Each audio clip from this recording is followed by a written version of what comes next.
के लिए। रिटेल का फेवरेट शेयर सूज़लॉन, आज इस डिस्कशन में उसकी बात होने वाली, क्योंकि लगातार सूज़लॉन में हमें गिरावट देखने को मिल रही है। अगर आज की बात करें तो आज इंट्राडे में शेयर ने अपना जो लो है वो 49.05 पर यहाँ पर अपना लो बनाया और लगातार हमें शेयर में जो है गिरावट देखने को मिल रही है। जब से शेयर के सूज़लॉन के जब से नतीजे हमें देखने को मिले उसके बाद से ही ये जो गिरावट का सिलसिला है वो कहीं ना कहीं यहाँ पर जारी होता हुआ दिख रहा है। अब इसी बारे में हम बात करेंगे, आखिर इसके पीछे की वजह क्या है, इसके नतीजे कैसे आए हैं और ओवरऑल आपको इस समय पर शेयर में क्या करना चाहिए, ये सब कुछ जानने के लिए मेरे साथ संदीप सर मौजूद हैं। संदीप सर बहुत बहुत स्वागत है। Good morning. Good morning sir. सबसे पहले बात करते हैं सर, आखिर ये गिरावट क्यों आ रही है और कहाँ तक गिरावट आ सकती है इसके बाद से अभी तक क्या लगता है? देखिए 6 दिन से लगातार बाजार गिर रहा है और उसी का इम्पैक्ट आप स्टॉक प्राइस में भी देख रहे हैं। जैसे आपने राइटली मेंशन किया 49.05 ₹49.05 का आज इसने लो टच किया। बाजार में लो लेवल से रिकवरी आई, उसके साथ साथ ये स्टॉक भी रिकवर करता हुआ दिखा, लेकिन 6 दिन का ट्रेंड अगर आप देखेंगे तो आपको गिरावट का ही नजर आएगा। इनफैक्ट मैं इसका पीछे का हिस्टोरिकल डाटा देख रहा था, 4 फरवरी को इसने ₹57.98 का हाई लगाया था और वहां से अगर आप ₹49.05 जो आज का लो आपने बताया वो कैलकुलेट करेंगे तो ऑलमोस्ट 15% के आसपास ही गिरावट आ चुकी है। लेकिन उससे पहले अगर आप देखेंगे जो नतीजों की बात आपने करी, 28 जनवरी की शाम को नतीजे आए थे, उससे पहले उसके बाद आप देखेंगे तो 1 फरवरी को स्टॉक ने हाई बनाया था ₹61.07 का, रिसेंट हाई में बात कर रहा हूं, और ₹61.07 से ₹49 अगर 5 पैसे की अगर आप पूरी देखेंगे वो चाल तो आपको नजर आएगा कि स्टॉक काफी ज्यादा करेक्ट हो चुका है। और इनफैक्ट जैसे मैंने कहा नतीजे आए थे 28 जनवरी की शाम को, नंबर्स धमाकेदार आए थे और उसी के बाद से हमने देखा था कि स्टॉक में हमने रिकवरी बनती हुई देखी। और इनफैक्ट नंबर से पहले जो 28 जनवरी का दिन था, इंटरडे में ₹47.81 ये लो लेवल है जो कि नंबर से पहले स्टॉक ने टच किया था और 47.81 से लेकर ₹61.07 तक का एक तरफा हमने 28% का जो अपमूव है वो स्टॉक में आता हुआ देखा था। पूरा जो नतीजों के बाद का यूफोरिया स्टॉक में बनता हुआ दिखा था। अब ₹61.07 का रिसेंट हाई और आज ₹49.05 का लो, तो हायर लेवल से स्टॉक में अच्छी खासी जो गिरावट है वो देखने को मिल चुकी है। और इनफैक्ट आप इसका 52 वीक हाई देखें जो कि इसने सितंबर में टच किया था ₹86.04 का, वहां से तो शेयर करीब 43% नीचे है। पूरा कैलकुलेशन जो है ₹49.05 का ही है जो हायर लेवल से ये स्टॉक गिरा है। तो 52 वीक हाई से करीब 43% आपको ये नीचे स्टॉक नजर आएगा। और हाल फिलहाल जो नतीजों के बाद पूरी तेजी जो यूफोरिया बना था वो भी स्टॉक ऑलमोस्ट इरोड कर चुका है, तो नतीजों के बाद की तेजी खत्म हो चुकी है इसमें। बिल्कुल संदीप सर, आई थिंक कि स्टॉक की मूवमेंट को तो हमारे जो निवेशक हैं, जो हमारे रिटेलर्स हैं, वो बहुत ट्रैक करते हैं कि आज 5% गिर गया, कल 6%, वो उनको पूरा याद है। लेकिन इनको ये समझना भी बहुत ज़रूरी है कि आखिर नतीजे कैसे आए थे, क्योंकि नतीजों पे ही इस समय जैसा बाजार चल रहा है ये सिर्फ रिजल्ट बेस्ड है। जिनके नतीजे अच्छे आ रहे हैं वो यहाँ से हमें चलते हुए दिख सकते हैं और कहीं कहीं पिटाई भी हो रही है, लेकिन हाँ रिजल्ट बेस्ड हैं क्योंकि सबसे ज़्यादा अर्निंग्स पर इस समय पर जो है ध्यान दिया जा रहा है। तो ऐसे में सूज़लॉन के नतीजे की बात करते हैं, क्वार्टर थर्ड के नतीजे कैसे नतीजे थे सर और क्या कुछ इसमें आपको सामने देखने को मिला? नंबर्स बहुत जबरदस्त है जैसे मैंने कहा। इनफैक्ट आप देखिए चाहे मुनाफे की बात करें, चाहे रेवेन्यूज की, कामकाजी मुनाफा देखिए, मार्जिन देखिए, सब में नंबर्स बहुत ही शानदार आते हुए दिखे। 90% से ज्यादा इनका मुनाफा बढ़ गया, 203 करोड़ से बढ़कर ऑलमोस्ट 400 करोड़ रुपए का नंबर इन्होंने टच कर लिया। रेवेन्यू में भी 91% का जंप था, 3000 करोड़ रुपए के आसपास नंबर आ गया। एबिटा यानी कि कामकाजी मुनाफा जो है वो 240 करोड़ था, उसमें 2 गुना से ज्यादा की बढ़त आ गई, सीधा नंबर पहुंच गया 500 करोड़ के आसपास। और मार्जिन जो कि 15.5% पर थे वो 1% से ज्यादा इंप्रूव होते हुए दिखे, 16.6% का नंबर इन्होंने रिपोर्ट किया है। और अंकित आप देखिए इनके नंबर्स में जो सुधार है ये तिमाही नहीं है, जून 2022 से आप देखिए ये कंपनी लगातार घाटे में थी। इन्होंने 2 एक्विजिशंस किए थे, उसके बाद इनका डेट पाइल अप हो गया था, डेट से इंटरेस्ट कॉस्ट इतनी ज्यादा थी कि इनका मुनाफा नहीं आ पा रहा था। तो सारा जो पीरियड है वो खत्म हो गया इनका मार्च 2022 में। जून 2022 वो क्वार्टर था जब इन्होंने पहली बार घाटे से ये कंपनी मुनाफे में आई थी और वहां से लेकर फिर ये कंपनी कभी भी इसने पीछे मुड़ के नहीं देखा। आपके सामने नंबर्स देखिए आप, FY22, FY23, FY24, 22 वो साल है जब इन्होंने घाटा पोस्ट किया था लास्ट टाइम 177 करोड़ रुपए के, जैसा आप देख भी पा रहे हैं। उसके सामने आप 23 का नंबर देखिए, 2887 करोड़ का मुनाफा है और 660 करोड़ रुपए का FY24 में भी। FY23 में आई थिंक एक अदर इनकम का इंपैक्ट था जिस वजह से शायद नंबर आपको ज्यादा बढ़ा हुआ दिख रहा है। लेकिन इस बार आप देखिए जो लास्ट कॉलम आपको दिखेगा 9M FY25 यानी कि वित्त वर्ष 2025 के जो पहले 9 महीने हैं जो कि दिसंबर तिमाही तक 3 तिमाहियां बीत चुकी हैं, उसमें आप देखिए 9296 करोड़ का रेवेन्यू है और 1145 करोड़ रुपए का आपको मुनाफे का नंबर नजर आएगा। तो ये नंबर अपने आप में दर्शाता है कि किस तरह से फाइनेंशियल टर्न अराउंड इस कंपनी का देखने को मिला है।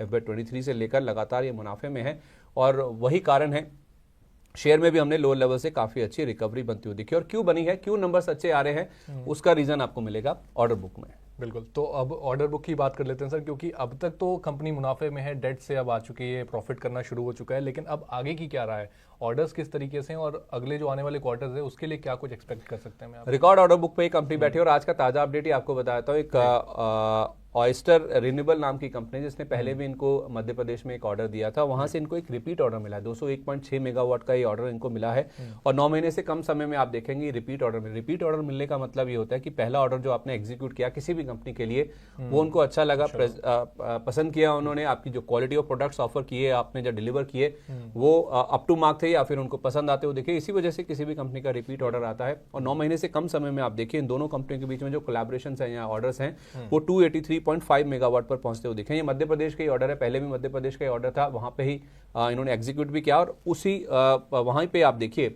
नया ऑर्डर इनके पास रिपीट ऑर्डर आता हुआ दिखा है। अब अगर आप इस ऑर्डर के बाद इनकी ऑर्डर बुक देखेंगे वो 5.7 गीगावाट आपको नजर आएगी। 5700 मेगावाट की इनकी ऑर्डर बुक है जो कि रिकॉर्ड स्तर पर है, हाईएस्ट ऑर्डर बुक है जो कि इस कंपनी की अगर आप बात करें तो रेवेन्यू विजिबिलिटी आगे 1 से 2 साल कम से कम आपको काफी क्लियर नजर आएगी। तो उस लिहाज से सुजलॉन के लिए कोई दिक्कत की बात कारोबार के लिहाज से या ऑर्डर्स के लिहाज से आपको नहीं नजर आती, क्योंकि लगातार नए ऑर्डर्स आ रहे हैं, ऑर्डर बुक रिकॉर्ड हाई पर है। तो उस लिहाज से देखा जाए तो इनकी फाइनेंशियल पोजीशन और उसके साथ साथ जो कारोबार की पोजीशन है ऑर्डर बुक वाइज देखें आपको बहुत सॉलिड नजर आएगी। और यही कारण है कि हम देख रहे हैं कि स्टॉक में लोअर लेवल से अगर आप थोड़ा लंबी अवधि का नजरिया देखेंगे तो आपको काफी अच्छे गेन्स नजर आएंगे लोअर लेवल से। बिल्कुल। चलिए संदीप सर, एक चीज़ और समझना चाहेंगे कि लगातार सुजलॉन की हम बात करते हैं तो ये रिटेलर्स का फेवरेट स्टॉक है और ऐसे कई सारे और स्टॉक्स हैं। तो ओवरऑल जो शेयर होल्डिंग पैटर्न है उसमें किस तरीके का बदलाव हमें पिछले अगर हम साल 2 साल की बात करें जहां से कंपनी मुनाफे में आई, किस तरीके से शेयर होल्डिंग पैटर्न है और क्या कुछ बदलाव उसमें देखने को मिल रहा है? देखिए मार्च तिमाही से मैं आपके सामने ये नंबर्स रख रहा हूँ शेयर होल्डिंग पैटर्न की जो आप बात कर रहे हैं।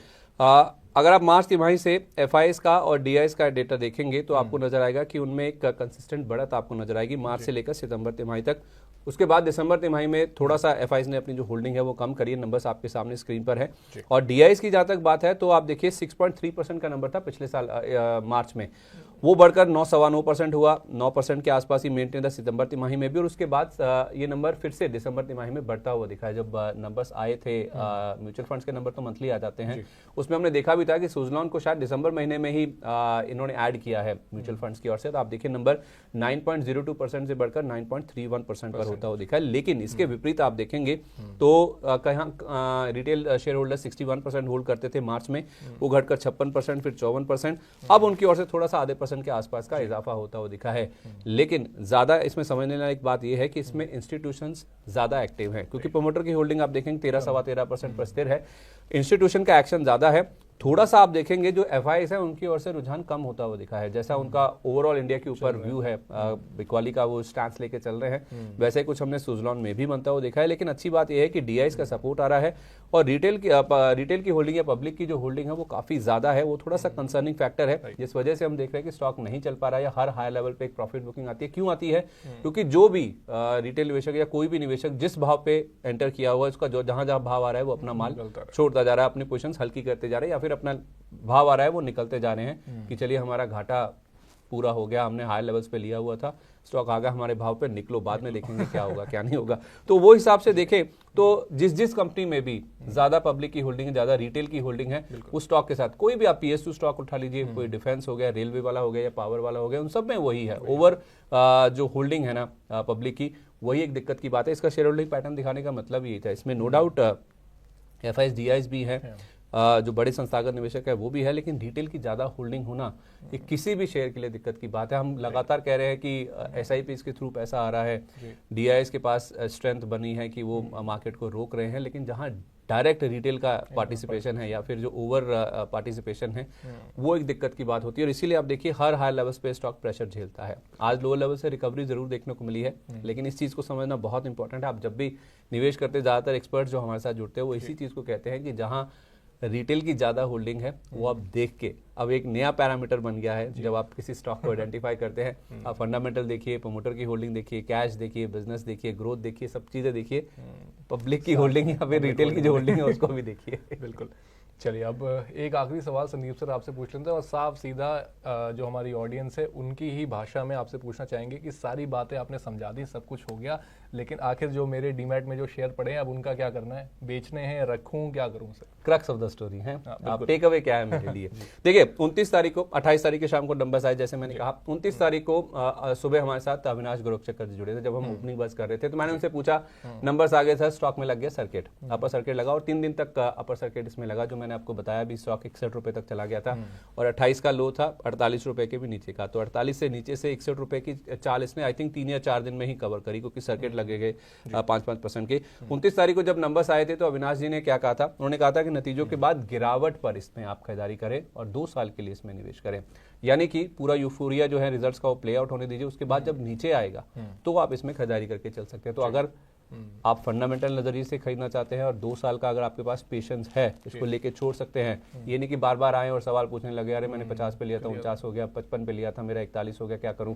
अगर आप 2 साल लेके छोड़ सकते हैं तो आप इसमें जरूर निवेश करें। जो उन्होंने क्राइटेरिया बोला था 29 तारीख को, जब हम हमारे साथ 29 जनवरी को जुड़े थे, उन्होंने कहा था कि नतीजों के बाद गिरावट पर इस शेयर में खरीदें, फंडामेंटल में सुधार हो रहा है, इसलिए 2 साल के नजरिए से आप इसमें निवेश करके चल सकते हैं। लेकिन इसके विपरीत अंशुल जैन जी से जब हमारी बात हुई थी, काफी पहले से उनसे उनका ये व्यू है कि इसने 65 रुपए का एक अहम सपोर्ट स्तर है उसको तोड़ा है और 35 रुपए तक जाता हुआ नजर आ रहा है। खास तौर पे अगर 50 रुपए 30 पैसे का लेवल टूट जाता है, जैसा कि हमने आज भी देखा है इंटरडे में, अगर एक क्लोजिंग बेसिस पे 50 रुपए 30 पैसे के नीचे चला जाए तो फिर इसमें 35 रुपए का लेवल भी देखने को मिल सकता है। इनफैक्ट उनका तो ये कहना है जब से पैसे टूटा है कि आपको हर उछाल पर, सेल ऑन एवरी राइस, हर उछाल पर आपको इसमें बिकवाली करनी चाहिए, क्योंकि 65 रुपए का जो लेवल टूटा है वो बता रहा है कि नीचे 35 का लेवल आ रहा है। तो अगर आपका शॉर्ट टर्म का टेक्निकल व्यू है तो आप इस व्यू के साथ जाइए। अगर लंबा नजरिया है, फंडामेंटल्स को ट्रैक करते हैं, तो नतीजों के बाद जो पूरा यूफोरिया प्ले आउट हो गया, उसके बाद जो स्टॉक करेक्ट होकर नीचे आया 50 पे, फिर से आप चाहें तो वहां पे एंटर कर सकते हैं, बशर्ते आपका 2 साल का नजरिया है। बिल्कुल,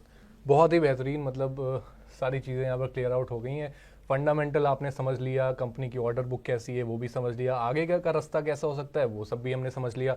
टेक्निकल अगर राय आप चाहते हैं, शॉर्ट टर्म में इस शेयर में ट्रेड करना चाहते हैं, तो उसके लिए आपके लिए अंशुल जैन की राय यहाँ पर, और साथ ही अगर आपका लॉन्ग टर्म का नजरिया बन रहा है, यानी कि साल 2 साल का अगर आपका नजरिया बन रहा है, तो अविनाश जी की यहाँ पर राय आपके लिए है कि आप 2 साल के लिए यहाँ पर खरीदारी कर सकते हैं। लेकिन ओवरऑल ये सारी चीज़ें, इन सारी बातों का, इन पूरी डिस्कशन का मतलब सिर्फ ये था कि आप अगर इस शेयर में निवेशित हैं तो आपको इसके बारे में ज़्यादा जानना चाहिए, और ओवरऑल कंपनी के फंडामेंटल्स कैसे चल रहे हैं, फाइनेंशियल्स कैसे हैं, ये जानना बेहद ज़रूरी है। ना कि सिर्फ कि 5 दिन में कितनी गिरावट हुई, 1 हफ्ते में कितनी गिरावट हुई, इन चीज़ों को देखना आप अभी के लिए आप बंद कर सकते हैं। खैर, अब इस पे जो भी आपका डिसीजन है वो आपको खुद लेना है, अपने फाइनेंशियल एडवाइजर की सलाह लें, अपने रिस्क एपिटाइट को समझें और तभी जाकर के किसी भी शेयर में आप एंट्री लें, वहाँ से एग्जिट लें। ये सारी चीज़ें आप पर निर्भर करती हैं। आपको ये डिस्कशन कैसी लगी हमारे साथ कमेंट बॉक्स में शेयर करें। साथ ही हम मिलते हैं आपसे अगली एक और वीडियो में। Thank you.